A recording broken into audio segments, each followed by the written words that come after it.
How we doing, everybody? Eddie Austin here, back with my good friend Scott Kidd on episode number 37 for the Inner Compass podcast, episode 37. Today is all about seasons of disruption.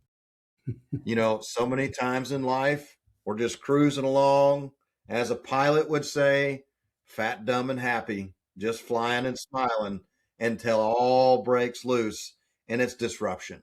And what do you do next? Honestly, it comes down to how you handle it.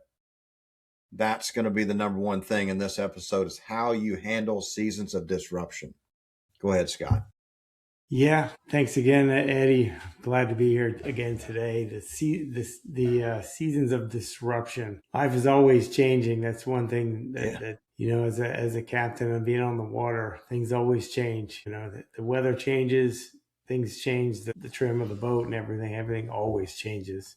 But we forget sometimes when we get complacent and we get comfortable, we get used to what's going on. We just kind of fall back a little bit just naturally. And a lot of times it's those times when that disruption happens.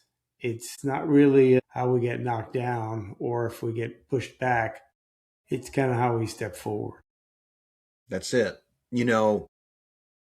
A good saying that I've heard many, many times over the years, also from other pilots, complacency kills.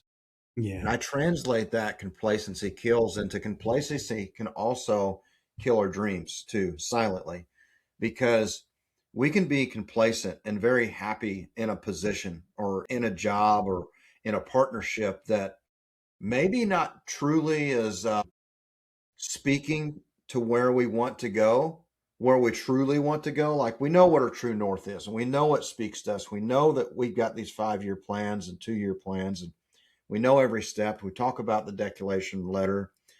But at the end of the day, we can be in certain seasons that because of complacency, we're just going along with the flow and we're just flying along fat, dumb, and happy. And also those times can also silently, as we all know, years go by, man. I think since 21, I have a birthday every 6 months. Like the time's just flying. Like days just fly off the calendar, like that big calendar behind you. I put red check marks on mine, every time a day passes. And I look at it right now and it seems like we're almost halfway through the year already. Yeah. We're going into May. So we got one more month before we truly are halfway in the year. And dude, we were recording podcasts like it was just yesterday in January. Yeah. Time flies. But when we're just, cruising along in this complacency mindset, just comfortable, suddenly we're sitting here going, wow, like I thought that I was going to go ahead and start that restaurant in 24, it's 26. Or I thought that we were going to be building this next thing that we're building last year, and all of a sudden we're sitting here going, man, what am I doing? But in a season of disruption, when suddenly we don't know why, but the hatchet drops, right? Like something just suddenly changed, like catastrophic change. And you're sitting here going, oh my, what do I do? Scott, let's talk through it, man. Yeah, recently and in times gone by, I've had this happen many times where, especially on the yachts and stuff, where it's just all of a sudden job goes away or what have you, or, even in business as well, like something completely changes. You think the property is going to close. You think, hey, we got this in the bag, everything's good. And then all of a sudden somebody pulls out at the last minute. The lender needs something else. One of the partners gets cold feet, pulls back. I've had that happen a few times. Yeah. And, then the deal is dead with that person there. But sometimes what happens is you have to take that step back, take a breath. And it's kind of how you relax into that disruption that helps you handle that whole situation. Because if you don't relax into it, if you get very, you put the blinders on, focus only on that, you'll miss all the stuff that's out here that could be the solution. Could be over here. Yeah. Or you might need to just take a step back and do nothing. And maybe this wasn't the right thing for you. And it happened for a reason, because everything happens for a reason. And all these things, came to fruition at the same time. And you needed to see that lesson, see that happen. And maybe what you thought was an awful situation, and maybe it was a pretty awful situation, all the things you had to go through.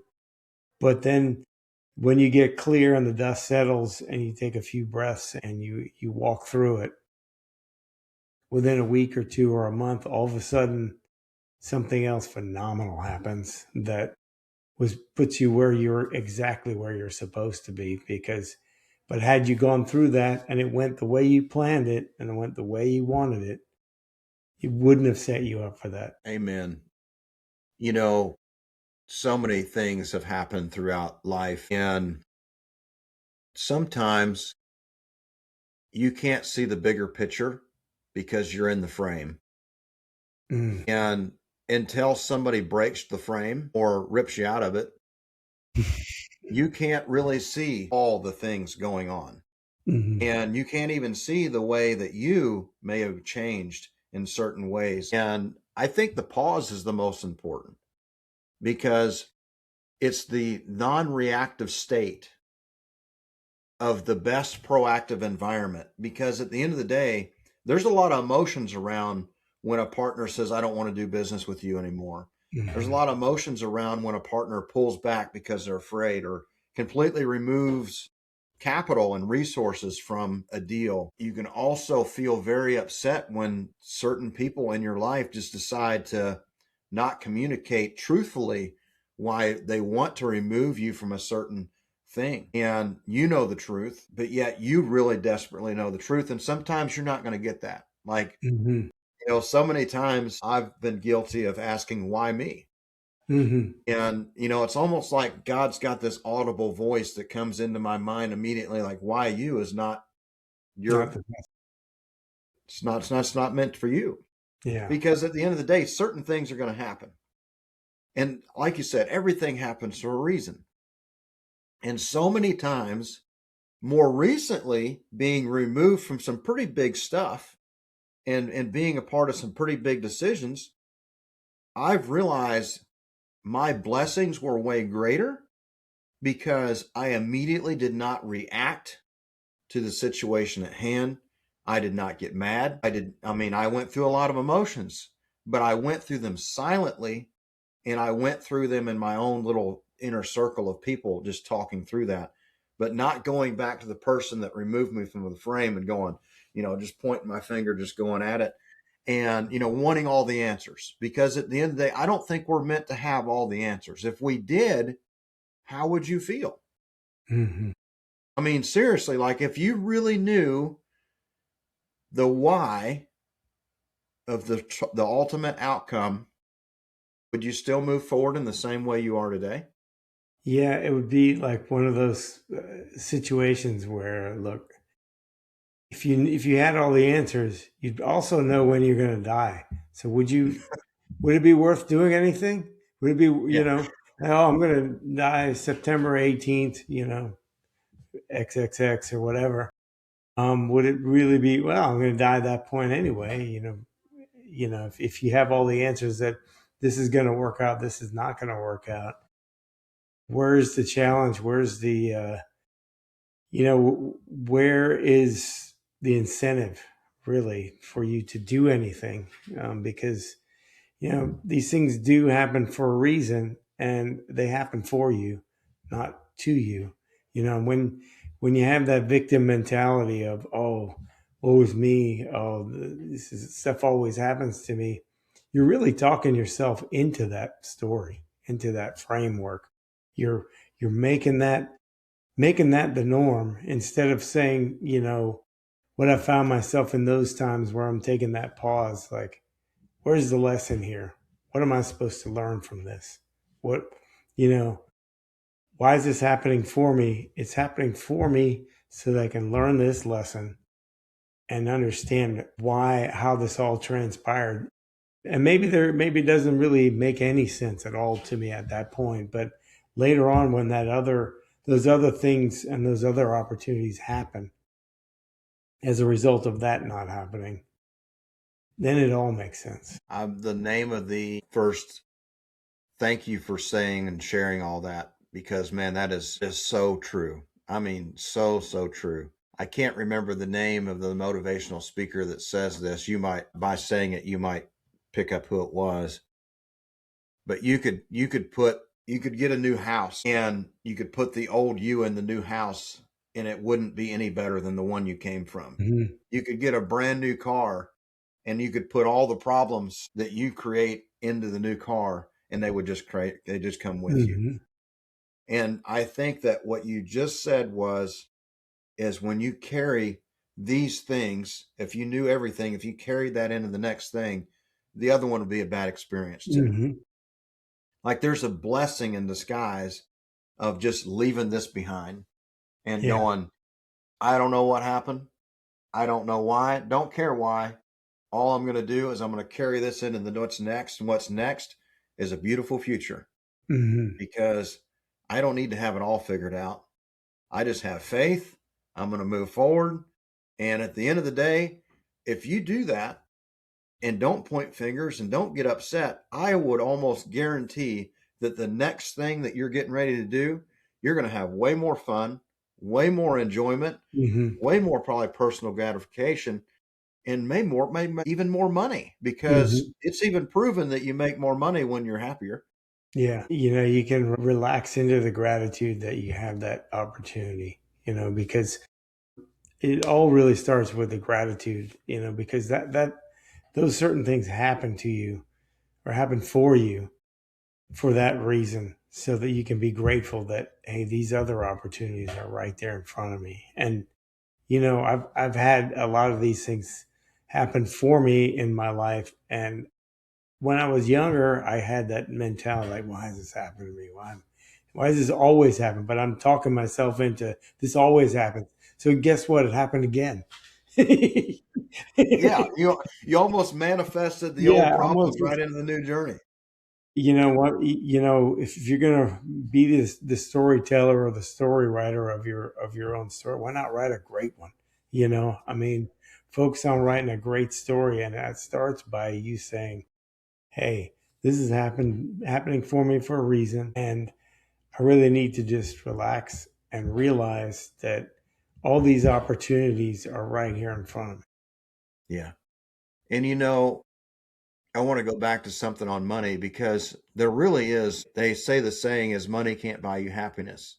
Well, money can certainly buy you happiness, but it's for a short period of time. Hmm. So just if you went to a new job or if you went to a new partnership just for the reason of money, you're going to leave a lot on the table on pure joy at the end of the Hmm. day.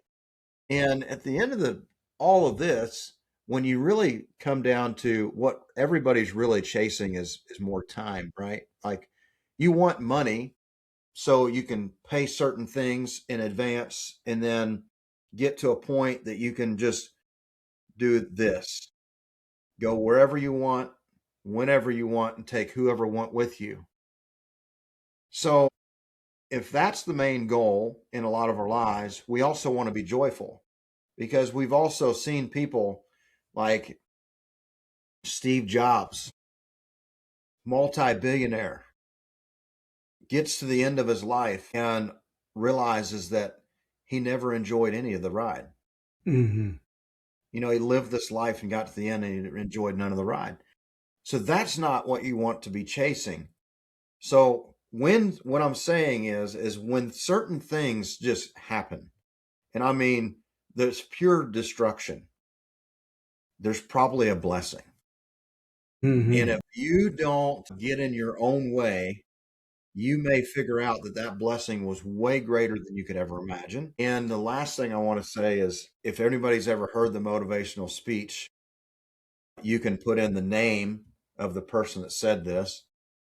But there was this like taboo shop, in New Orleans, and you go in and there's like this shelf with all these different potions on it. And they're like there was there was wisdom, there was life, there was family, there was money, there was new car. Like there was all these different potions, right? Which one do you Hmm. think was missing? They were out of the one. Money or Money. love. I don't Yeah, know. money. Love. It's Money. gone. Like, yeah, Gone. love. I mean, money, like everybody grabbed the money potion. They're like, I'm going to drink this and I'm just going to make a bunch of money. But that's not how it goes. No. And most likely, I'm just going to say this, most likely a lot of people stay in their complacency because of the money, Hmm. because it's comfort. You know how much you're going to earn, you know when it's going to be deposited, you know what's expected when you get your W or your, what is it, your tax form at the end. I've been self-employed too long. Yeah. Whatever Yeah. form you get to go file your taxes, when you get that, W2. yeah, your W-2, you know what you're gonna, who you're gonna call, you know what your expenses are. Like you're just complacent, like you're very happy with being right where you are. But at the end of the day, there's something better for you. Hmm. And I would imagine, Scott, if you were to really stop and reflect, there's probably been many, many signs throughout the last 6 months to a year that felt like a calling that you went, just not now, Yeah. not now. I know I'm just next year, 6 more months, it's going to be a different situation, but not right now. And you're just like, nope, nope, nope. But these were a calling, man. There was something that was getting you out of your comfort zone. But I think a lot of us just keep taking money, that money Yeah. potion, being like, this is what I want right now. Yeah. This is Yeah. what I want. It's the instant gratification or the shorter gratification and the longer gain of just being, you know what, I'm going to step out and get away from this complacency because the tides will turn. They always do. And when they do, sometimes you're not ready. And that can be a disruption for sure. It's Mother Nature, man. If you sit there anchored too close to the beach for too long, the tide's going out whether you're ready or not, and you will be run aground, Yeah, you will be high and high and dry. dry, run aground. And the Yeah. boat will most likely, if it's a V bottom, will be going, You'll be on the sitting on its side. side, waiting on water. Yeah, yeah, and it'll be one of those things where, as a yacht captain, I love real estate. I just don't like to find it on the boat. Oh, that's a good one. That's a really good one. That's a Yeah, bad because it's day. one thing if you got a little bit of real estate that's inside the boat, like somebody's dirt's on their shoes, that's a Yeah, little yeah, disrespectful, but that's okay. You yeah. sweep that up real quick. But when you find real estate and you're in the water, that's not a good sign. That's a bad day, and that could Yeah. be much longer than a day. That's definitely a disruption there when you're Yes. high and dry. That's something that we all don't want, but it does happen. But that's not the disruption I'm looking for. No, no, not a bit. Sometimes you can actually be cruising in and you can see the perfect direction you're supposed to go, but yet there's a bird that looks like he's floating, but you can barely see his legs out of the water. That's Yeah, not the place you want to charter to. no, no, not at You need to all. pick a different direction. Yeah, yeah. Sometimes you never know what makes you change direction, but sometimes that's all you need. Hmm. Like you said, that money potion, if you got that right there, that keeps you where you are. And Yeah. if you let that go, I bet there's a lot more other opportunities right there in front of you. Gosh, yeah, man. Because when you're just walking by, like, oh, money, I'll Yeah. take this one, and you just go check out. And that I think that's easily where we get complacent is that's the number one attraction. Hmm. Unfortunately, number one attraction is money with ease, money that comes on autopilot. Trade a certain amount of my time to get a certain amount of money, and it just comes consistently. Hmm. I know who I'm going to go working with. I know where we're going to go next, most likely. I know how much vacation I get. Like you just get very, very comfortable. But some of us really do have this calling of something more, or to be in a new environment, Hmm. to be able to lift up a different group of people. Yeah. Like you've got an incredible opportunity coming up where you're going to be in a new environment. Hmm. Same environment to somewhat, but yet a new environment with new people. Hmm. And you don't know how many people you might meet or change their life. Yeah. That's very, very true. And that's the biggest part of any of this that we both do, is that I enjoy the most, is the people part and having an impact, and being able, having the opportunity to really get to know people and talk to them and kind of help them on their journey, because I know there's been many times where people tried to help me when I was younger, and Yeah. I did not listen at all. Hmm. Yeah. I don't know who that'd be.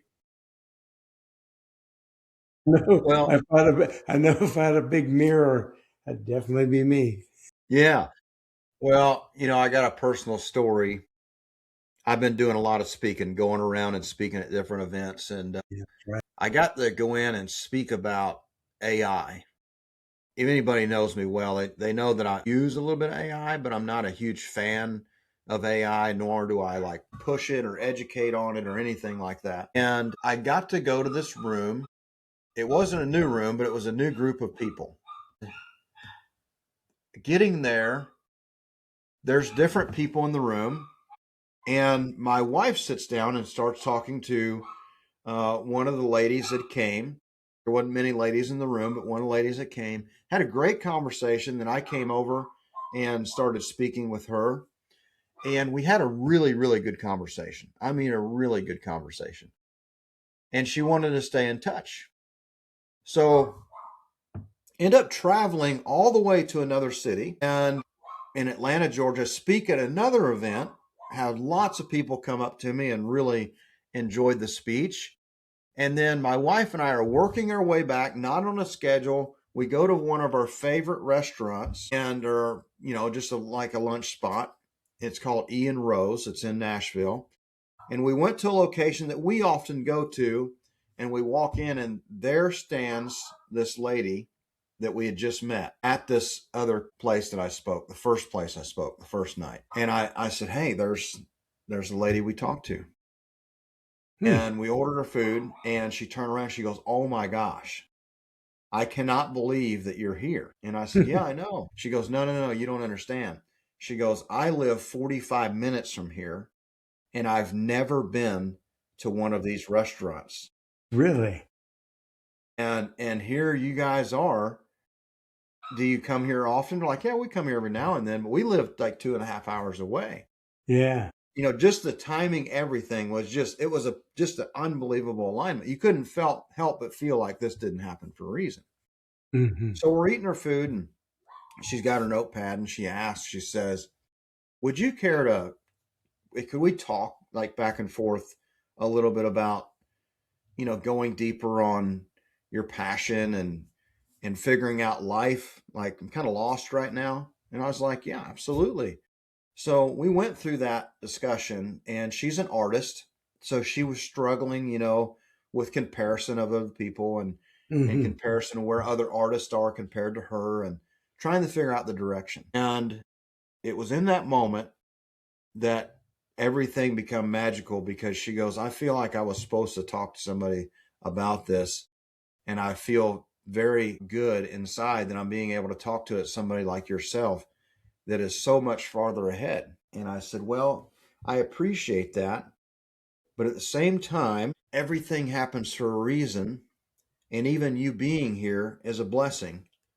Mm. And knowing that you, for the first time, came to this location means that all this was supposed to be."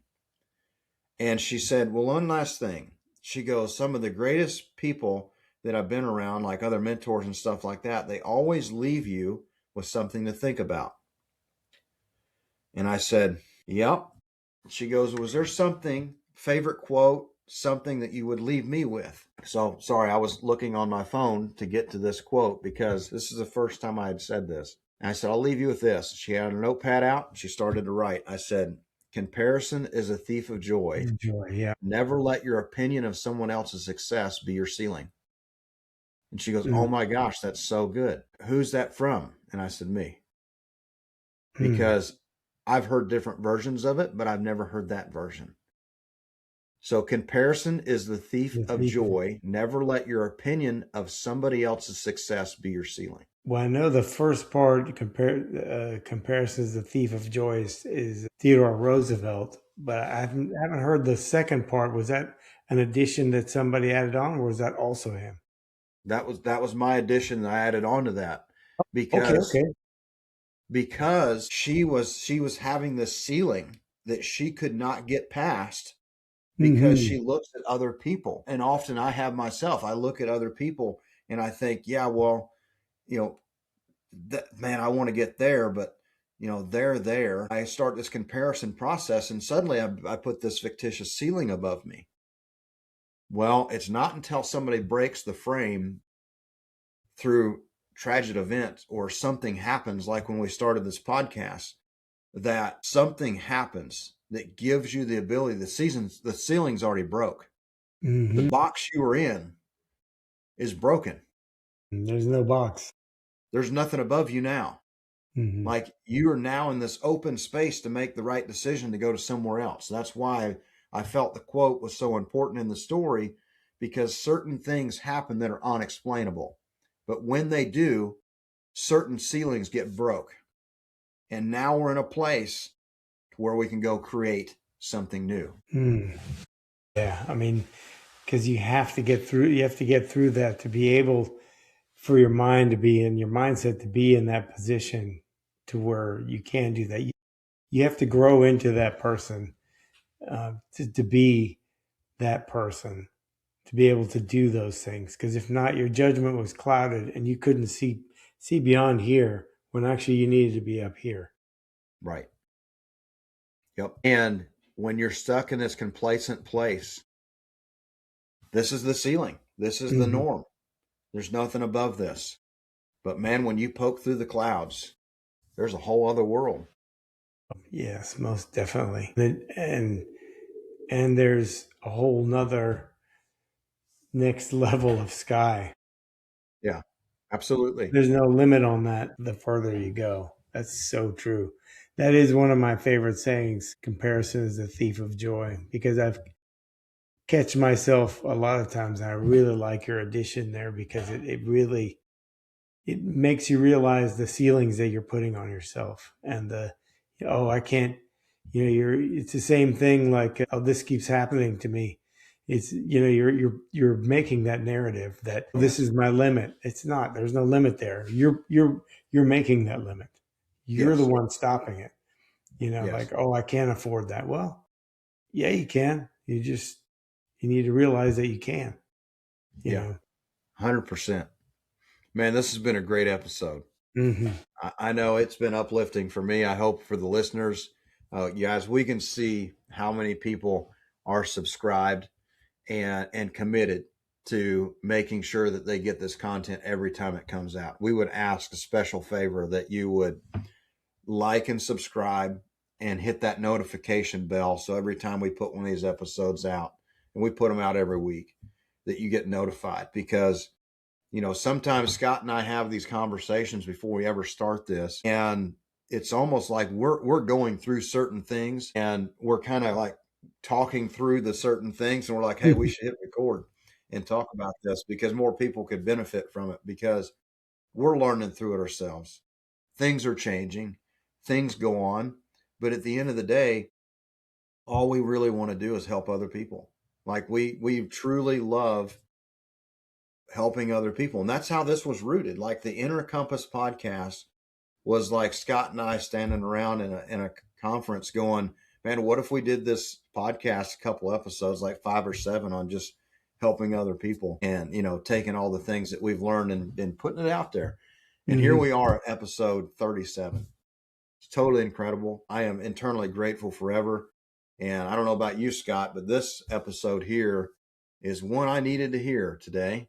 Most definitely, like our conversation before that, it is something that has been the last few weeks have kind of been a big, one of those disruptions that, well, actually before that too, even the last couple of months have been kind of that way. But this in particular, and today, our conversation before that was very helpful. And then when we got on and started recording, it kind of made me freed up that space in my head that I need, and kind of gave me the clarity so I can see the path, see the direction I need to be on. And actually, the direction I really need to do is just relax and let it all unfold. And I'll also say, before we go, something to think about, just something for you listeners to think about. I'd love to see your comments below. Sometimes we are afraid to let go of certain things, but yet nothing else can come into our lives until we make space. And